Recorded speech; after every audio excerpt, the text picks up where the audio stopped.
오랜 선사시대에는 남녀 모두 여신을 섬겼다. 그렇다면 어느 시점에 여신 숭배를 부정하게 되었을까? 여자들이 종교적 의례를 수행하는 역할에서 완전히 배제된 이유는 무엇일까? 알파벳과 여신이라는 책에 의하면 인류가 알파벳을 얻은 대가로 잃은 것이 바로 여신이다. 저자는 인도에서 불교가 쇠퇴하는 주요한 원인은 알파벳을 포용하는 데 실패했기 때문이라고 한다. 오늘은 무수한 여신들을 물리치고 가부장적 종교만 남은 인류의 현실을 이해하기 위한 책, 알파벳과 여신에 대해 이야기해보겠다.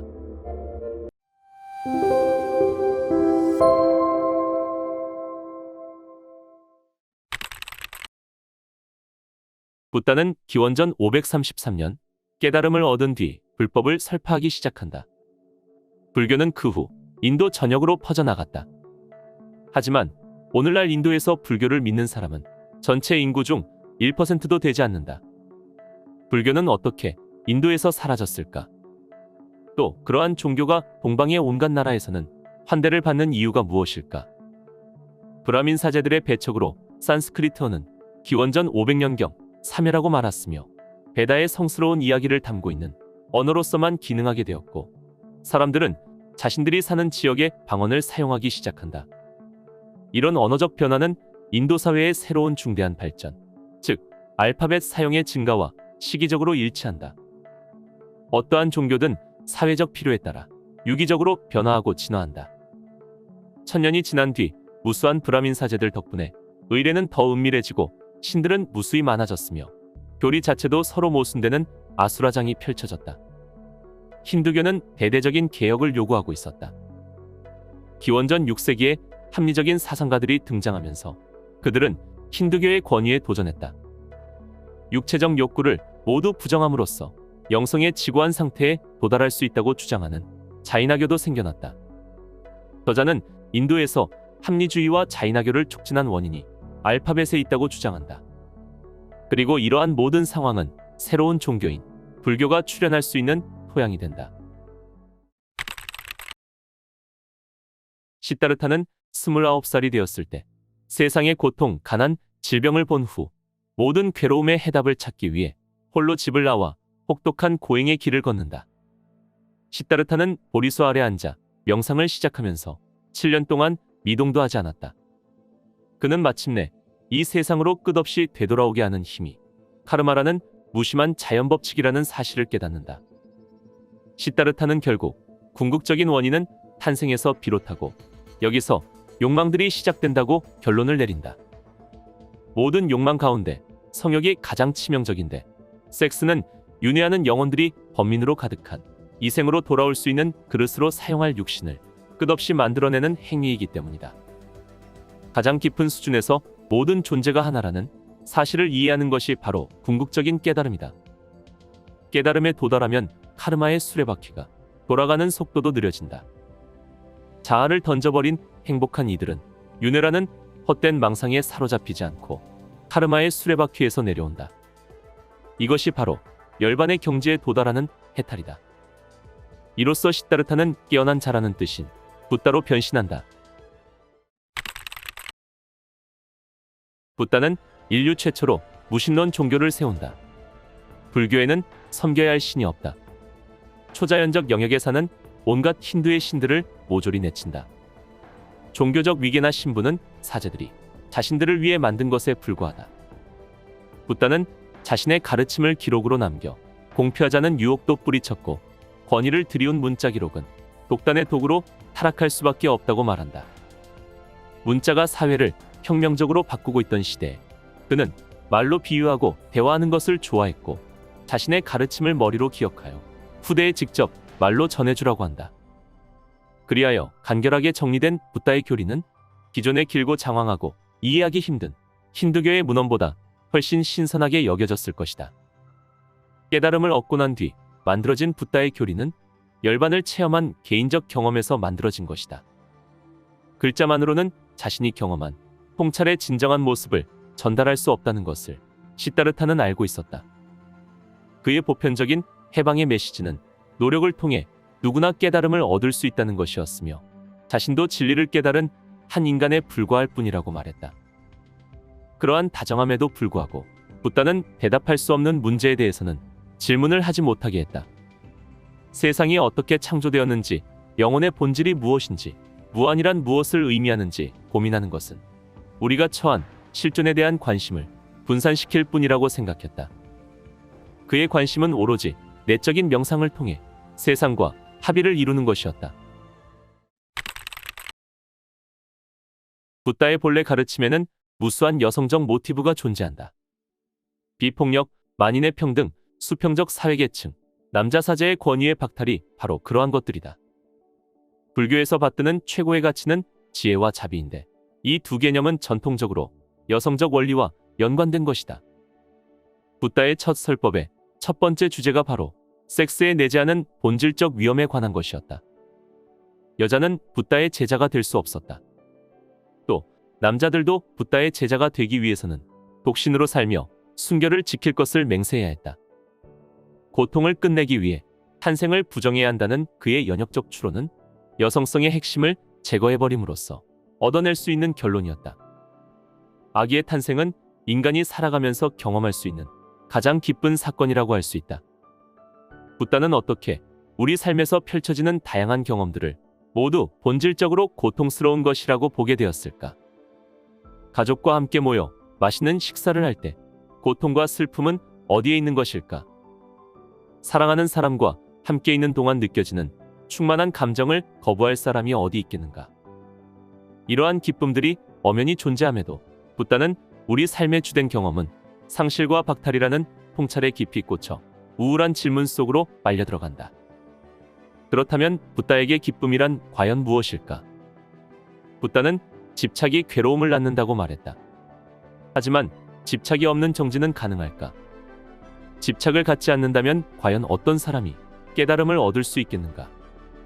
그것은 인간이 사는 세상에서 일어날 수 없는 일이다. 그의 진리에는 기쁨에 대한 이야기가 없다. 오로지 괴로움에 대해 이야기할 뿐이다. 붓다 스스로 강조했듯이 붓다는 신이 아닌 인간일 뿐이다.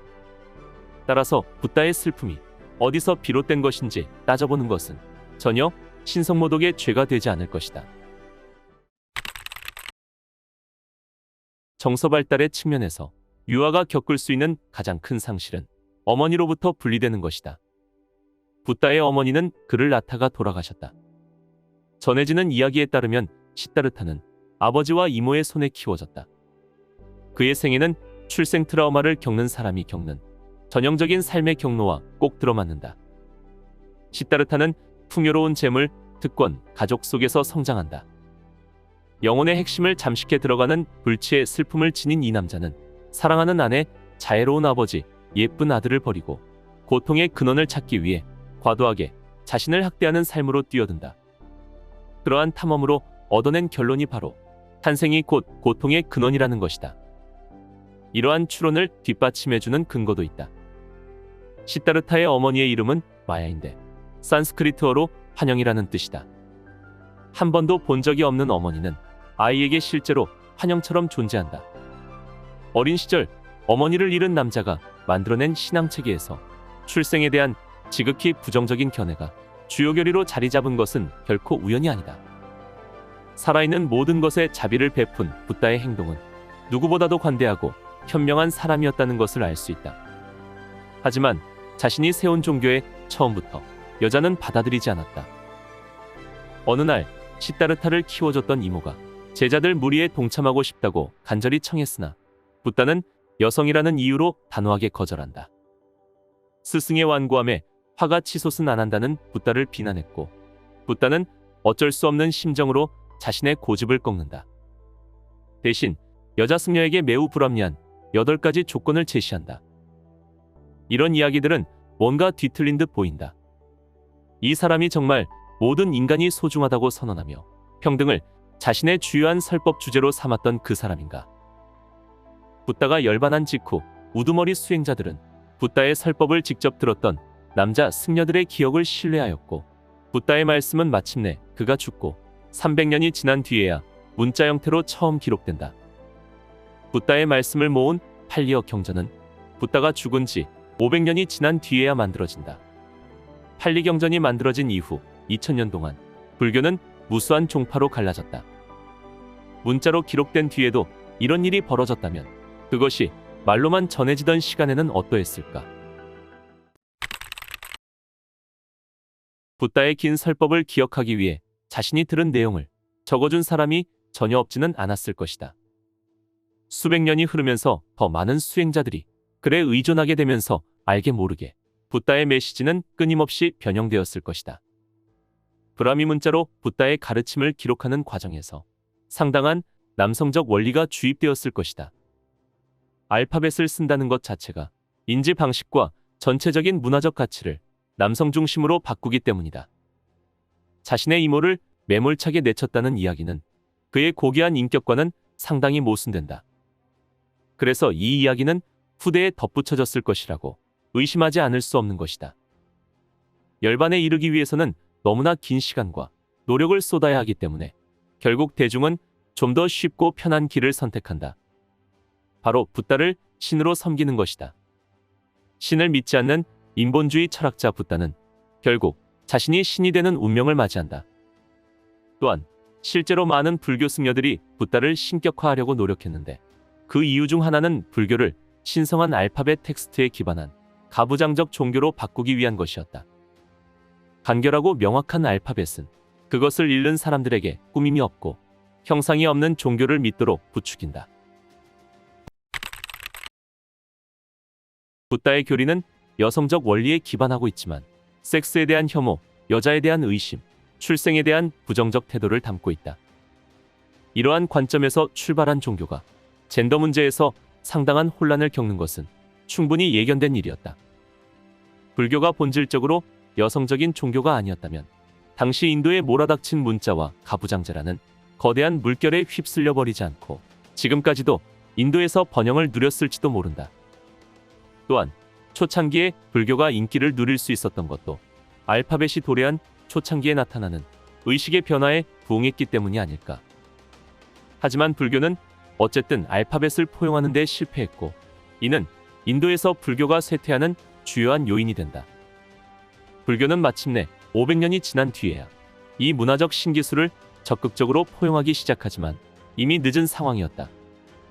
이후 불교는 인도 바깥으로 퍼져나가는데 불교가 안정적으로 정착한 나라들은 대부분 글자를 모르거나 알파벳이 아닌 다른 문자를 쓰는 곳이다. 지금까지 불교는 알파벳 기반 사회에서 성공을 거둔 적이 없다.